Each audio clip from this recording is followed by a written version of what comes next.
The year is 324 in the northern divine region's Bitey City. Dark clouds gather overhead, and thunder echoes across the sky. Amidst the turmoil, a lone figure hovers in midair, surrounded by crackling lightning. This man is our protagonist, Sububai. He stands at the center of the storm, enduring the divine thunder in hopes of ascending to immortality and stepping into the land of immortals.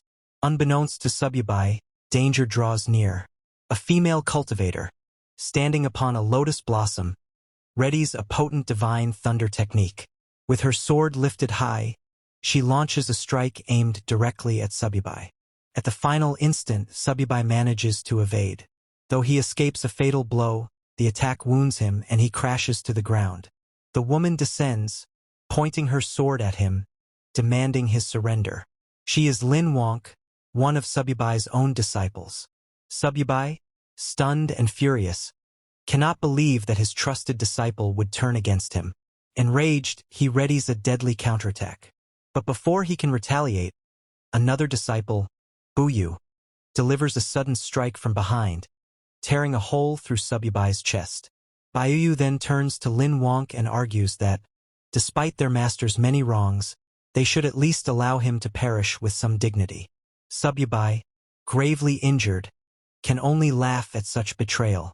He had never treated his disciples unjustly. How could they commit this against him? Furious, he swears he will not fall alone. If he perishes, he will drag them down with him. Just as he prepares to release another technique, a third disciple named Schwer activates the falling treasure copper coin, slamming Sububai hard into the earth. He lies there helpless, shocked that even Schwer would stand against him. Two other disciples, the eldest and the fifth, are absent, leaving Sububai to wonder about their whereabouts. Schwer commands her master not to resist, blaming him for countless crimes that cannot be forgiven and warning him not to blame anyone else for his fate. Hearing this, Sububai only laughs and asks if they truly believe the false charges against him. But now that they have drawn their blades against him, he cannot forgive them. In desperation, Sububai uses the divine soul's true body law of heaven and earth technique, a self-destruction meant to drag his enemies into death with him. Realizing his intention too late, Lin Wonk and the others rush to stop him. She frantically asks Buyu if their senior brother Heo has a backup plan because the situation has spiraled beyond control. Regardless of their efforts, they fail to prevent the inevitable. Sububai detonates his own soul's true body, obliterating himself, his disciples, and half of the continent in the cataclysmic blast. But that is not the end. When Sububai next opens his eyes, he finds himself in a strange, unfamiliar place. As he tries to make sense of his surroundings, he hears frantic noises outside. Peering through a window, he sees a world overrun by a zombie apocalypse, with people fleeing for their lives as hordes of the undead roam the streets. Realizing he has been reborn, Sububai's thoughts turn back to his traitorous disciples. Why would they betray him? What did they stand to gain? For now, those questions must wait. His priority is to train this new body to its peak, return to the world of immortal cultivation, and make his former disciples pay for what they did. He attempts to gather spiritual energy as he once did. His cultivation had been close to the immortal realm, so if he could just sense the ambient spirit power, he should be able to progress swiftly. Yet, to his shock, he feels nothing. Thinking his body might be too weak, he looks outside again and realizes the truth. This world has no spiritual power at all. Furious, he can hardly believe it.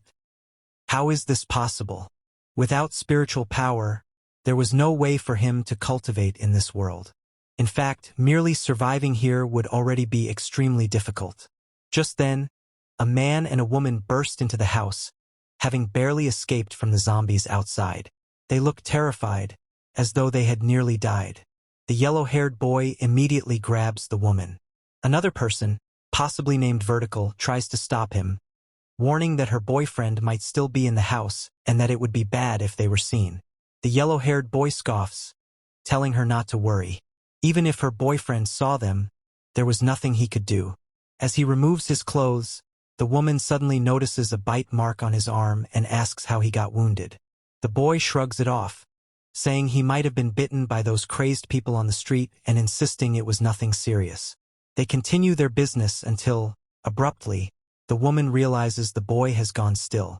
She asks him what is wrong, urging him to continue, but to her horror, he is turned into a zombie and attacks her. She struggles, barely managing to push him away. Meanwhile, Subibai hears the commotion and wonders if someone else is in the house. Searching through the memories of his new body, he recalls that the woman is supposed to be his girlfriend, and the yellow-haired boy is her lover. Subibai smiles bitterly, realizing that the original owner of this body had also been betrayed by those closest to him.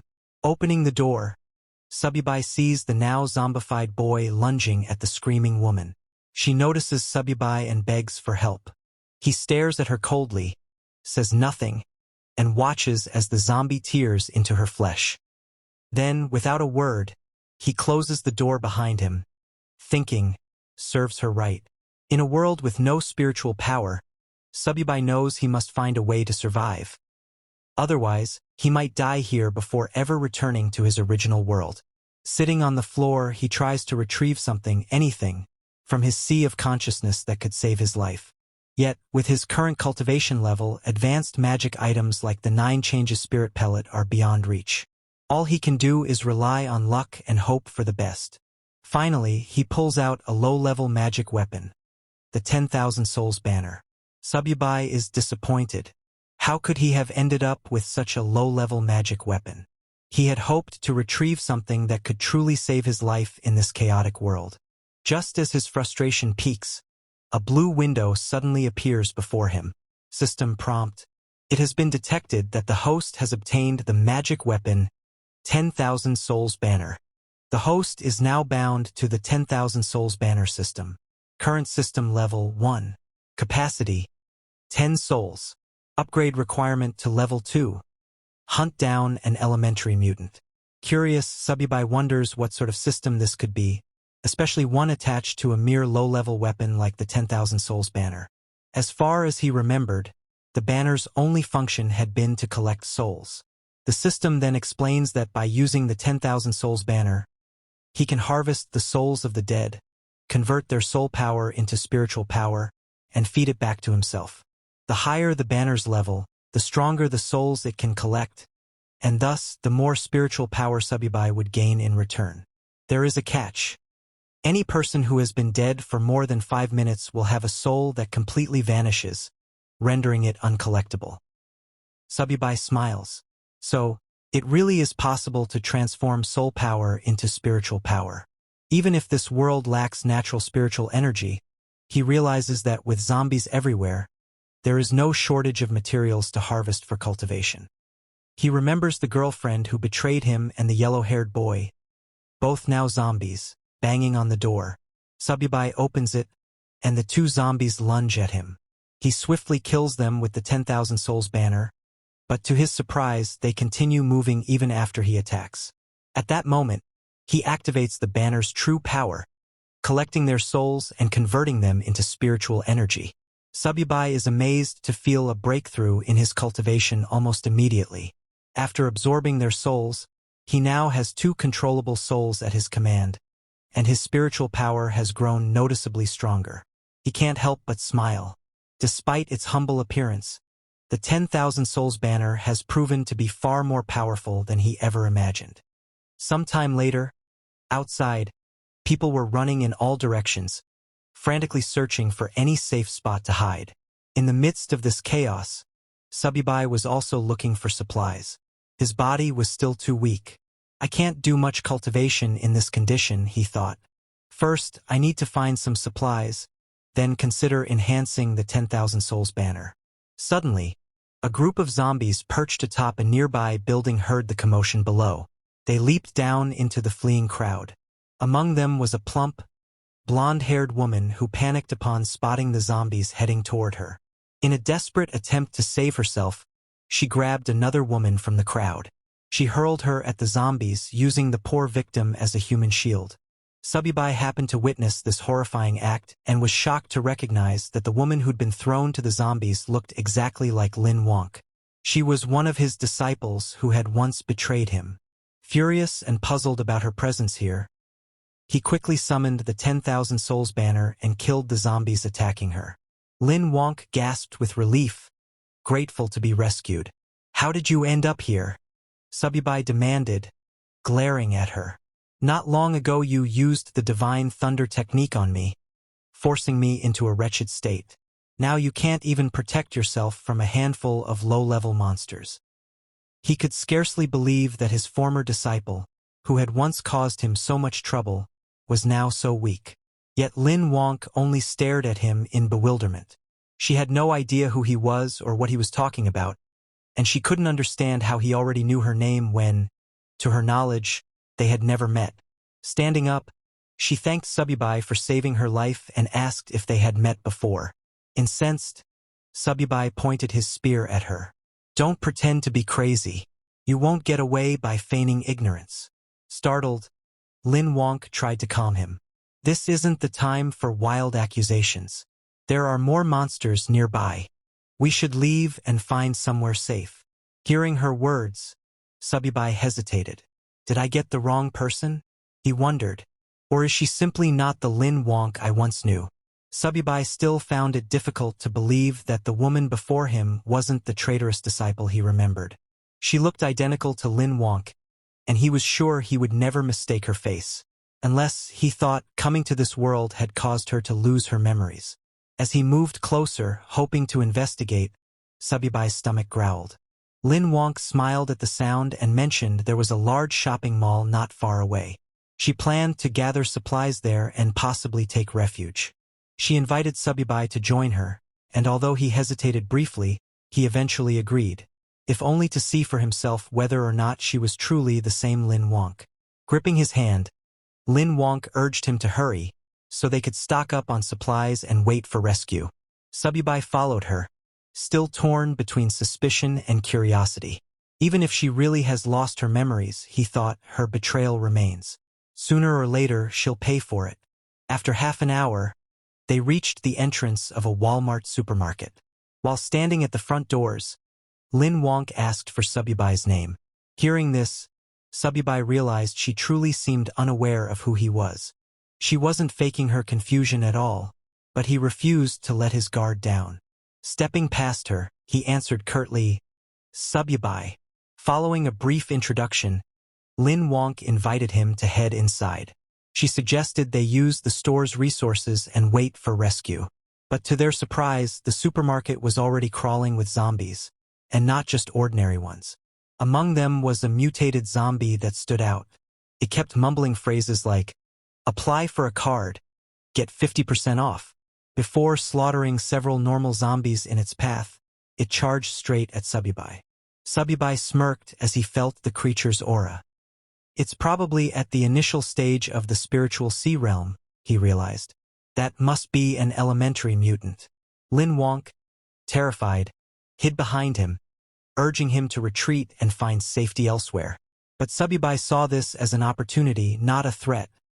A sacrifice that could help him upgrade his 10,000 souls banner to level 2. Summoning the banner, he commanded 2 zombie slaves he controlled to attack the mutant. The supermarket erupted into chaos as his zombies clashed with the others, killing them one by one. However, the mutated zombies soon noticed Subibai's slaves and charged in to attack.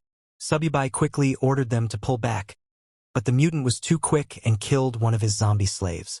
Seeing an opening, Subibai launched a sneak attack from behind. At the same time, his remaining slave, a female zombie, leaped onto the mutant's back and bit into its neck. The mutated zombie let out a roar of pain. Subai quickly commanded his slave zombie to hurl it to the ground, knocking it unconscious.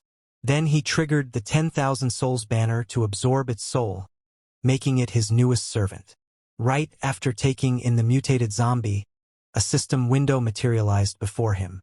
System prompt: "Congratulations on overcoming an elementary zombie. The 10,000 souls banner has now been raised to level 2. New capacity: 5 extra souls. Next upgrade requirement: hunt down an advanced zombie, a foundation stage beast." Subai scowled at the new condition. "My present cultivation is still at the spiritual sea realm. To overcome a foundation stage beast, I'll need to gather more spiritual power first. Meanwhile, Lin Wonk was amazed by Subai's display. She had initially dismissed him as some deranged individual, never thinking he could be this strong. Watching her youthful admiration, Subai found it difficult to believe she was the same disciple who had once betrayed him and nearly ended his life. With the mutated zombie defeated, the survivors who had been hiding in the supermarket cautiously emerged. Relieved that the threat was gone, they began redistributing supplies and preparing to wait for rescue and relative safety. There seemed to be enough resources to sustain them for a while. Lin Wonk turned to Subai, pointing out how large the stockpile of supplies was. If we use this wisely, we can stay hidden in a safe place until the rescue team arrives, she suggested. However, the other survivors were not so welcoming. One man stepped forward, glaring at Lin Wonk and Subai. "This is our territory," he declared. "You can't just help yourselves to our supplies without our permission." Several others quickly agreed with him, insisting that they had risked their lives to gather everything during the chaos.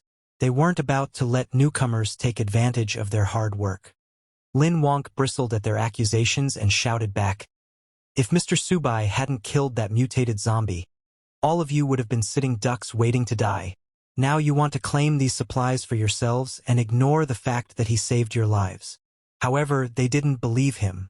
They said he was as thin as a bamboo pole. How could someone like that kill a monster? In their opinion, the monsters must have killed each other. Lin Wonk shouted, unable to believe how shameless those people were. Before she could say anything more, Subai stopped her and warned her not to argue with mindless people, reminding her that words alone wouldn't change anything. Lin Wonk looked at Subai and insisted that he was the one who had obviously defeated those monsters. She couldn't let anyone else take advantage of his hard work. Subai simply smiled and said, "Only the weak use such petty tricks. The strong are always right." He cast a cold gaze over the crowd and announced that he needed supplies, asking who was in favor and who was against it. They all opposed him, telling Subai there were many of them and only one of him, so he couldn't win.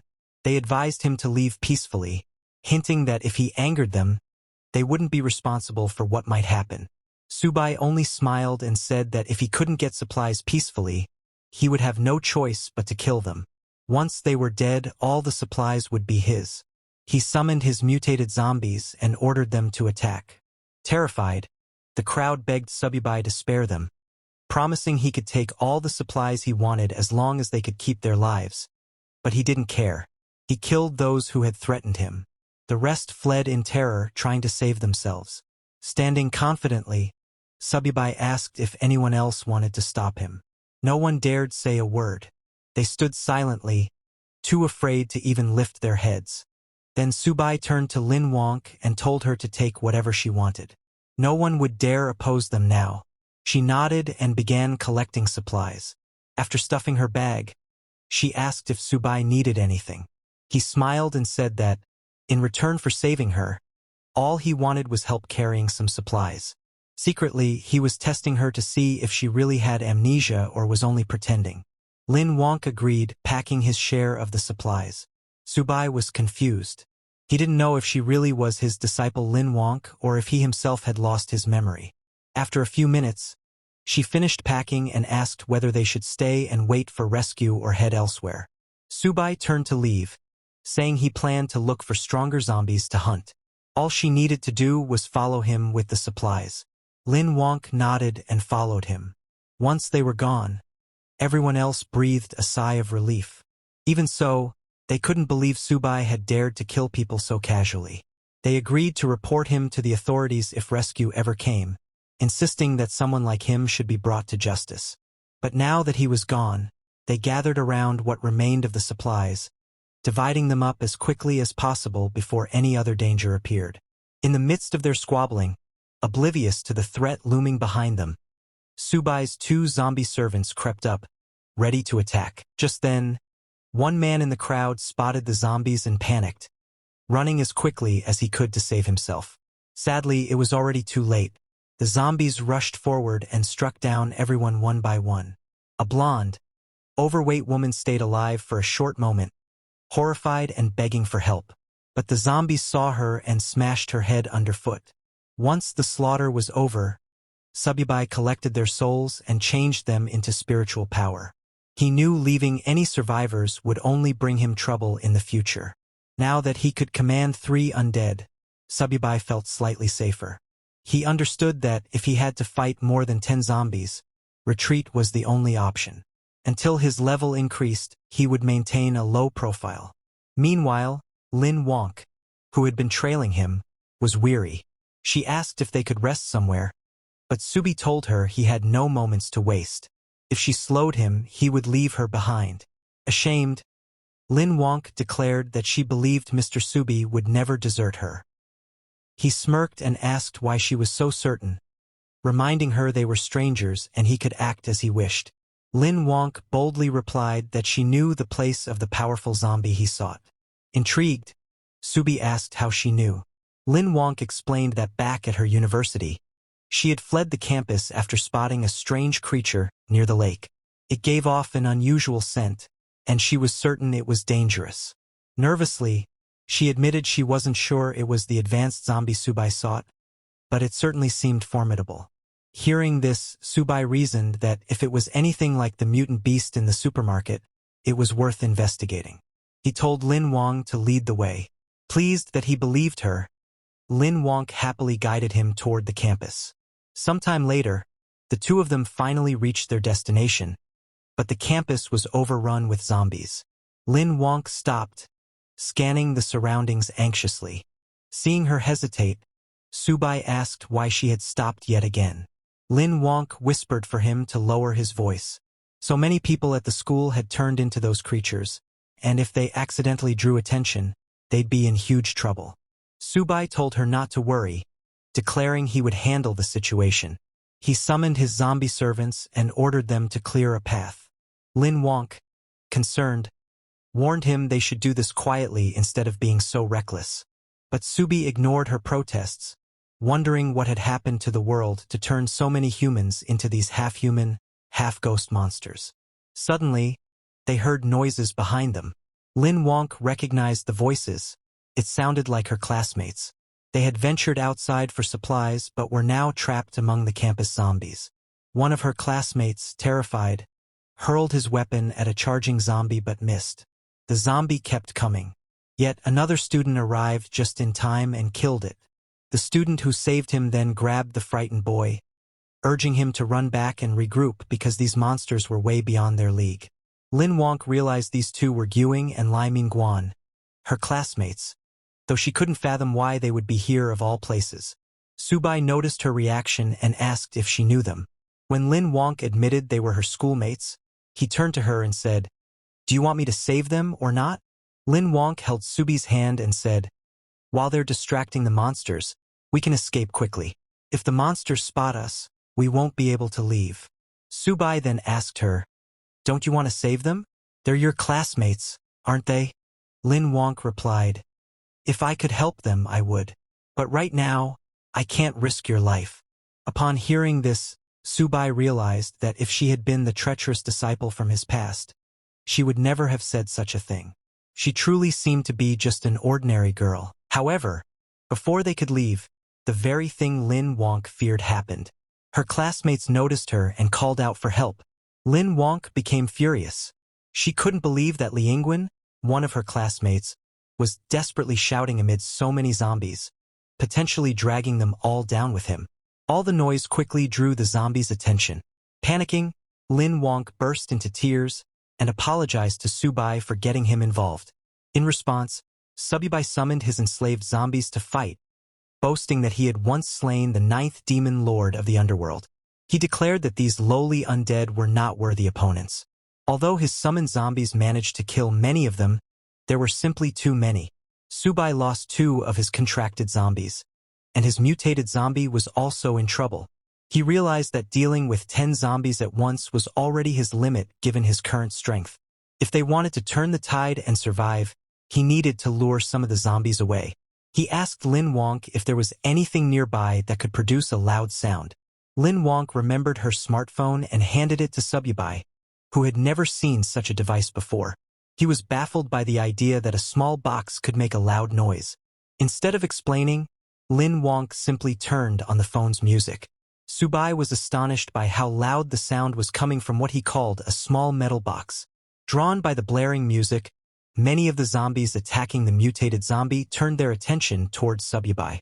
Overjoyed by this new magical tool, he threw the smartphone to his mutated zombie slave. The mutated zombie caught the phone and started running, drawing most of the horde away. With so many zombies in pursuit of the mutated zombie, Subai and his remaining undead were free to dispatch the remaining threats one by one. Lin Wonk was amazed that such a simple trick had worked. However, Subai grabbed her hand and reminded her they had no time to celebrate. They needed to leave before more zombies arrived. Moments later, both of them managed to escape safely to the classroom building. Once they were out of danger, Lin Wonk thanked Subai again for saving her life. She admitted that without him, she would never have made it this far. Subai replied that it was no big deal. She had helped him locate an advanced zombie, and in return he had saved her. Both of them benefited. Not long after, Lin Wonk's classmates also managed to escape safely, thanks to Subai's zombies having distracted and slain most of the undead. However, they quickly noticed that Lin Wonk was carrying a large bag of supplies. They were thrilled to see Lin Wonk return with so many supplies. With that amount, they believed they could wait for a rescue team to arrive. However, Lin Wonk scoffed and reminded everyone that these supplies were obtained by Mr. Subai, and she had no right to distribute them on his behalf. Li Mingguan was furious. He told Lin Wonk that there was no point in distinguishing yours and his in a crisis like this. Other students also needed these supplies to survive. Another one of Lin Wonk's classmates, sensing the tense atmosphere, stepped in and suggested they all stop arguing and return to the classroom first. They could decide how to distribute the supplies once they were somewhere safer. Turning to Subai, he also invited him to join them, saying they should all stick together in times like these. Subai and Lin Wonk followed them back to the classroom. On the way, Lin Wonk apologized to Subai for the trouble, but assured him that she would not let anyone touch his share of the supplies. Subai told her not to worry. His only goal was to find the advanced zombie. Still, he asked how she could be certain these people would listen to her. She replied that there were many teachers among the survivors, so nobody would dare do anything extreme. Subai simply smiled and said they had better behave, or he couldn't guarantee their safety. Meanwhile, the bold student whispered to Liangwen that he had seen the bag was full of food. With so many supplies, they could sustain themselves for at least a month until rescue arrived. Liang nodded but worried that Lin Wonk wouldn't agree. And then there was also the matter of Subai. Another student chimed in, saying that now they were back on their territory, Lin Wonk and Subai couldn't simply refuse. If they cooperated, they might receive something in return. If not, they would have to deal with them the hard way. Moments later, they arrived at the classroom door. Li Mingxuan called out to the teacher to open up, announcing they had brought supplies. The teacher, relieved to see them safe, invited everyone inside and asked for the supplies to be handed out. As Subai entered, he noticed that many survivors were present. They had managed to avoid the zombies so far, perhaps because the undead hadn't swarmed this area yet. The same bold student pressed Lin Wonk to distribute the supplies right away, complaining that they hadn't eaten anything for 3 days. Gritting her teeth in frustration, Lin Wonk said she would only give out half. Mr. Subai owned the other half, and they had no right to touch it. Li Mingguan scoffed and asked why a single person needed so much food. He offered to buy Subai's share at 10 times the market price. Looking at Subai, he asked if he minded selling. Subai smiled and agreed. In that moment, Li Mingguan tried to claim all of Lin Wonk's supplies, forgetting that Subai was no pushover. Subai promptly summoned his mutated zombie slave, ready to attack Liangwen. Seeing the monster appear inside the classroom, everyone panicked and scrambled for safety. Only then did they realize the zombie seemed to be under Subai's control. Subai grabbed Li Mingguan by the collar and snarled that because of Li Mingguan's earlier actions, he had lost 2 undead minions. Yet Li Mingguan still dared to demand Subai's supplies. Li Mingguan apologized profusely and begged for his life. Subibai asked, "Should I kill you, or should I take your soul to make up for my losses?" Terrified, Li Yingguan pleaded with his classmates Zhang Hao and Gumming to intercede, since they were the ones who had come up with the plan in the first place. Zhang Hao and Gumming quickly denied any involvement, insisting it was all Ling Xuan's idea and that he alone should bear the blame. Ling Xuan was shocked at the betrayal, cursing them for abandoning him. He turned to Lin Wonk, begging her to ask Subai to spare him. He promised he would never try to steal supplies again. Subai was curious how Lin Wonk would react. Surprisingly, she apologized on Li Mingguan's behalf and asked Subai to forgive him just this once for everyone's sake. She said they could take her share of the supplies, but no one was to touch Subai's. Watching her selfless behavior, Subai realized that she truly might not be the treacherous disciple he once knew, despite her resemblance. Deciding he no longer needed to keep her close, he told Lin Wonk that now that she had found her companions, it was time for him to leave and continue searching for the advanced zombie. But Lin Wonk stopped him, claiming that she knew where the creature he was seeking might be. When Subibai asked if she had actually seen it, she said no, but she could sense a terrifying presence somewhere in the school. This startled Subai. Her ability to sense spiritual power suggested an innate spiritual physique. He was astonished because, to his knowledge, no one else in the world had such a physique except his lost disciple. Could she truly be that woman suffering from memory loss? Or was there some other explanation? What happens next? Stay tuned, the next part is coming soon. Don't miss it, and make sure to watch the next episode.